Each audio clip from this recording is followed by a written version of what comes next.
this third part of liberty. In this tutorial, we shall talk about nature of liberty. Now, nature of liberty is divided into two aspects. First, negative liberty, and second, positive liberty. Let us take first negative liberty. Here, the state should not impose any conditions or impose minimum conditions on the action of the individual. This is called the negative view of liberty. Well, this kind of liberty was prominent in the 17th and 18th century in Europe.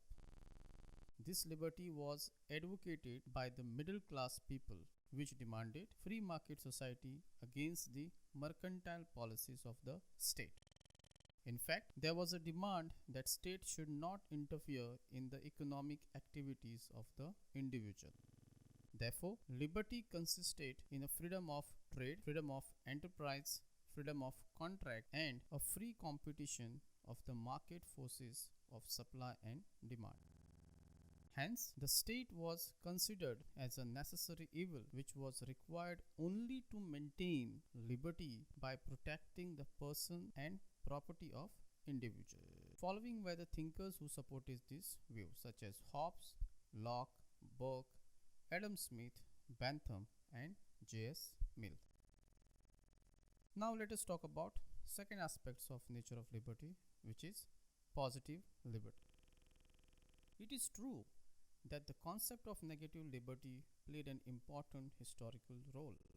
However, by the middle of the 19th century, the capitalist system supported by negative liberty resulted in a miserable condition of the workers and consumers.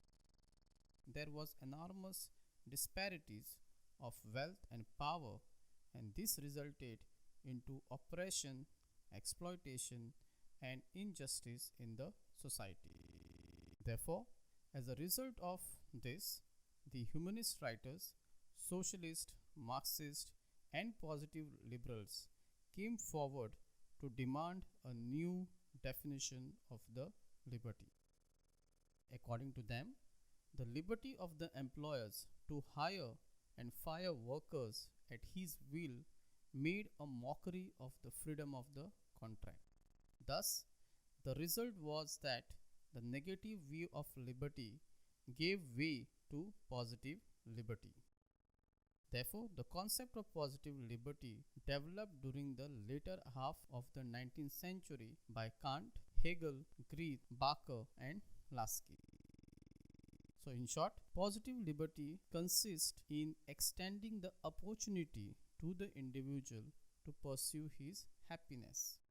Example, it is like to provide a cripple with an artificial leg, an ignorant man with education, and unemployed man with a job.